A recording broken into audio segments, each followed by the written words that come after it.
right, ladies and gentlemen, boys and girls, welcome back. It is Dave. It is the Real Music Observer, observing real music in real time for real people just like you and just like me. Very simple video here about Fleetwood Mac and how Stevie Nicks is in control of the band, okay? And she got control because Irving Azoff signed off on that control.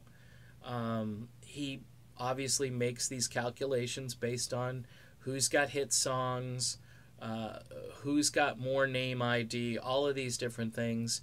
But this wouldn't have happened if Azoff didn't sign off on it. And then Azoff, of course, makes the phone call to Lindsey Buckingham to tell him he's gone, a la Don Felder, let's take you out to dinner so you don't have to know that your song, the one we promised you, is going to be recorded by Don Henley.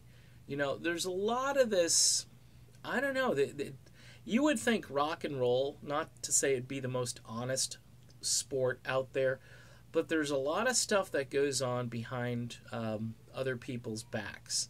And I can tell you the band Journey has some issues like that are going on probably as we speak to some degree. I don't know if, you know, the same things will result, but there is a push kind of to get Neil Schon out of that group. There has been for quite some time.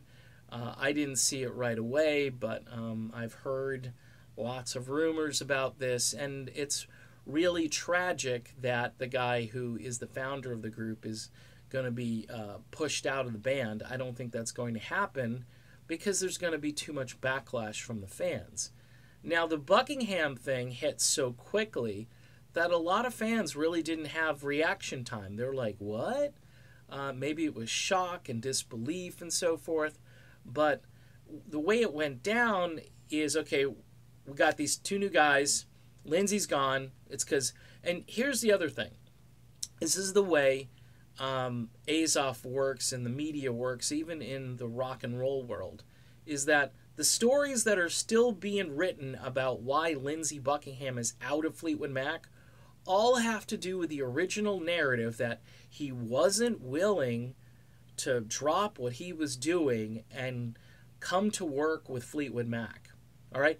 The BBC or whoever yesterday read the article, well, you know, he just wasn't willing to tour with the band, and so we couldn't come to an agreement.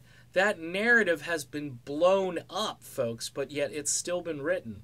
That email that Lindsey sent out, he purposely circulated that because that clears all of this stuff up. He was, not only was he willing to tour and do what they wanted him to do, he was willing to do more. You know, it's whatever you want, Mick, whatever you want, Stevie, but it comes off as like, oh, here he is, the guy who's not going to be the team player, and it just shows you how much power. Look, does Azoff control, like, European media sources? Probably not directly. I would say he's probably got media liaisons who pick up the phone and make calls to certain places to plant the narrative, to say, okay, here is what happened. Make sure you write this in because we don't want the fans to get angry, yada, yada, yada. But yet the fans see right through it. I mean, one thing I've realized about Fleetwood Mac fans is they are some of the smartest people I've seen on social media. Very eloquent, very sharp. They know all of the drama, all of the ins and outs, things that I don't know about. And it's cool to interact with them because you learn so much. But what I've learned is that, you know, she had basically carte blanche on this. And he was willing to even make a phone call to Lindsey Buckingham to tell him that he was out.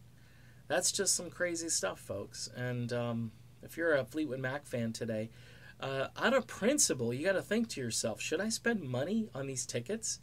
Or maybe I should go see Rumors ATL or some of the other Mac tributes out there? Seriously. I mean, I know it's not the same as, you know, seeing the quote-unquote real band, but the quote-unquote real band doesn't exist right now.